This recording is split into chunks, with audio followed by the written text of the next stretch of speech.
Good morning students.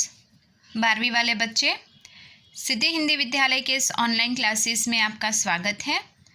उम्मीद करती हूँ कि यहाँ से जो भी आपको पढ़ाया जाता है ऑनलाइन वीडियो के माध्यम से, तो आप उसको ध्यान से देखते होंगे और पढ़ते होंगे। जहाँ पे आपको ऐसा लगे कि आपको कॉपी में कुछ एक पॉइंट्स नोट कर लेने चाहिए, तो आप वो भी करते होंगे ताकि आपको सरलता से याद रहे।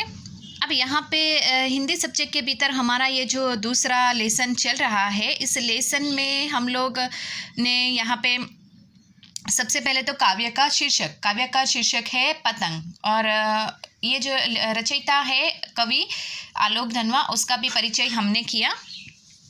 तो थोड़ा सा यहाँ पे रिवीजन करते हैं। आज ये काव्य हमारा इतना ही छोटा सा बाकी है, तो ये काव्य ख़त्म हो जाएगा। इसके बाद यहाँ पे काव्य के बाद हम लोग यहाँ पे प्रश्नोत्तर की चर्चा करेंगे।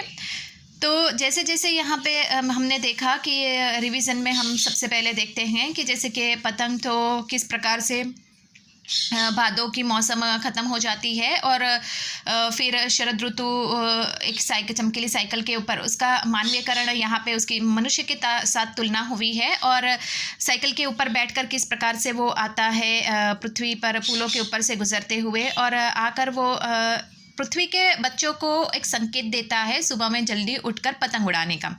पतंग जो है वो नाजुक मुलायम किस प्रकार से कागज़ में से बनी हुई होती है, उसकी कमानी जो होती है वो बांस की लकड़ी में से बनी हुई होती है, और हल्की सी लगने वाली पतंग कैसे आकाश में सुंदर से उड़ती है। उसी प्रकार से यहाँ पे बच्चे जो होते हैं वो भी अपने नन्हे नन्हे कदमों से ये मजबूत छतों को वो कमज़ोर किस प्रकार से यहाँ पे नाजुक मुलायम बनाते हैं।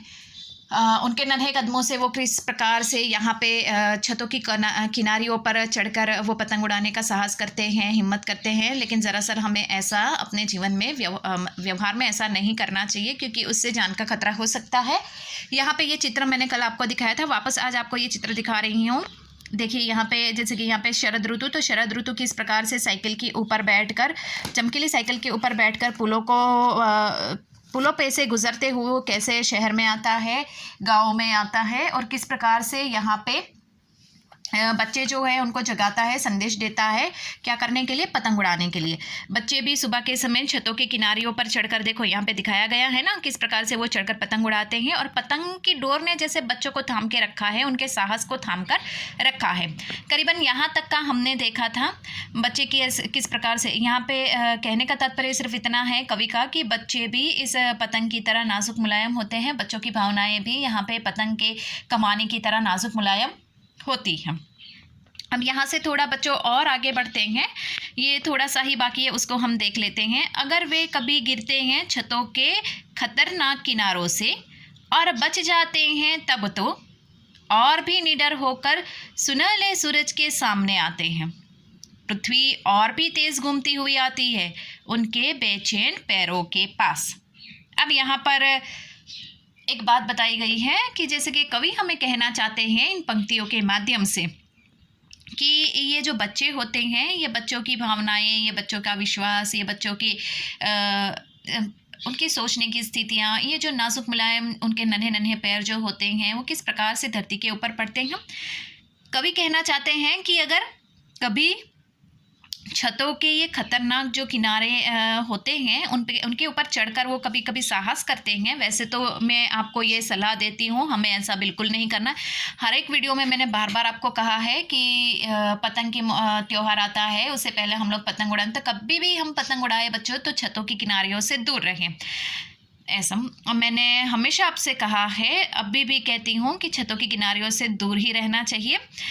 लेकिन कभी कभी ये कवि कहते हैं कि अगर कोई बच्चे इस तरह से खतरनाक छतों की किनारियों पर खड़े रहकर पतंग उड़ाते हैं, या पतंग कभी टूटी हुई पतंग को लेने के लिए जाते हैं, तो उस समय अगर वो उस छतों की किनारियों से ऊंचाइयों से कभी कम हो ऊंचाइयाँ, तो वो गिर जाए, तो अगर कभी बच जाते हैं तो और भी ज़्यादा वो निडर हो जाते हैं, और भी ज़्यादा उनमें साहस आ जाता है, और उनके नन्हे नन्हे कदम वापस इस घूमती हुई सुंदर सी धरती के ऊपर बेचैन कदम वापस पड़ने लगते हैं। आपने देखा होगा, एक बात मैं आपको अगर ये पतंग का लेसन चल रहा है तो मैं आपको एक बात बता दूं बच्चों, कि बच्चों की स्थिति कैसी होती है, ज़्यादातर वो पतंग उड़ाने से ज़्यादा वो कटी हुई पतंग को लूटने में उनको ज़्यादा मज़ा आता है। आपको भी पता होगा, पता नहीं क्या होता है उस कटी हुई और टूटी हुई पतंग को लेने में बच्चों को क्या मज़ा आता है वो नहीं पता, वो तो बच्चे खुद जानते हैं। लेकिन अक्सर बच्चों को देखा है इस तरह से टूटी हुई पतंगों के पीछे, मतलब हवाओं में उड़ती हुई पतंग पता नहीं कहाँ तक जाती है, उस पतंग को देखते देखते वो दौड़ते रहते। ज़मीन के ऊपर तो वो देखते भी नहीं है कि कहाँ क्या है, कहाँ पैर रखना है, वो उनको नहीं पता। लेकिन वो पतंग टूटी हुई जो है बस आकाश में उसको देख कर दौड़ते रहते बच्चों। तो ये भी हमारे लिए एक थोड़ा सा खतरनाक सिद्ध होता है जो हमें नहीं करना है। तो यहाँ पे पतंग उड़ाते समय में बहुत सारी बातों को ध्यान में रखना है। ये लेसन मैंने यहाँ पे इसके लिए लिया है कि अभी इस मंथ के बाद आने वाले मंथ में, आने वाले महीने में, जनवरी में ही पतंग का त्यौहार आएगा और हम बहुत ही नज़दीक है इस त्यौहार के। तो हमें ये सब बातें छोटी छोटी सी है इस पाठ में जैसे कि दी हुई कि बच्चे किस प्रकार से साहस करते हैं। तो उम्मीद करती हूँ बच्चों की आप इस तरह से साहस ना करें, क्योंकि इससे जान का खतरा हो सकता है। और पतंग उड़ाते समय हमें पंछियों का भी ध्यान रखना है। एक छोटी सी बात है, लेकिन यहाँ पे हम लोग शिक्षा के साथ जुड़े हुए हैं।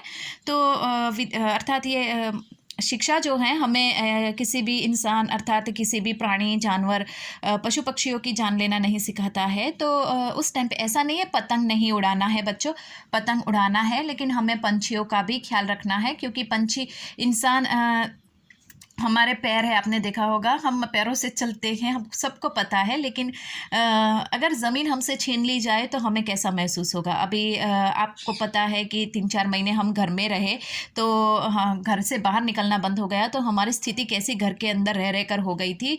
मन ऐसा करता है चाहे 2 डंडे पड़े कोई बात नहीं, लेकिन बाहर एक चक्कर लगा के आए, ऐसा हमारा जी करता था। तो ज़रा सोचिए, पंछियों को पंख दिए गए हैं, उनके लिए तो ये आकाश खुला हुआ है, वो हर रोज़ इस आकाश में विचरण करते हैं। और इस समय अगर ऐसी स्थितियाँ, पतंग की ये जो डोर होती है वो भी कितनी तेज़ होती है। तो यहाँ पे हम लोग ये जो करते हैं, ऐसा नहीं पतंग नहीं उड़ाना है, उड़ाओ, लेकिन उस समय जिस समय पंछियों की आकाश में बहुत कम पंछी दिखाई दे या पूरा आकाश शांत हो, उस समय हमें पतंग उड़ाना है।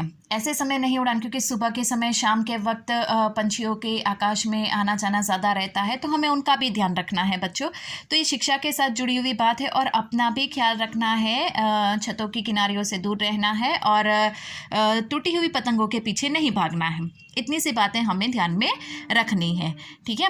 तो मैं यहाँ पे हमारा ये जो पतंग वाला ये जो लेसन है, इसमें कवि ने हमें समझाने का प्रयास किया है। एक देखा जाए तो बहुत अच्छा सा ये लेसन है, जिससे हमें सीखने को भी मिलता है कि जीवन में हर जगह पे साहस उस जगह पे करो जहाँ पे हमें ऐसा लगे कि हाँ हम कुछ कर सकते हैं, हम यहाँ पे जीत सकते हैं। लेकिन ऐसी जगहों पे साहस नहीं करना चाहिए। और ये पतंग जो होती है नाजुक मुलायम, और बच्चों की भावनाएं भी उसी प्रकार से नाजुक और मुलायम होती है। कवि ने अपने इस काव्य के माध्यम से हमें वो परिचय करवाया है। तो बच्चों, यहाँ पे आज हमारा ये जो काव्य है, ये काव्य यहाँ पे ख़त्म होता है। और नेक्स्ट वाले वीडियो में हम क्या करेंगे, इसके जो प्रश्नोत्तर है, ये प्रश्नोत्तर की चर्चा करेंगे। Thank you.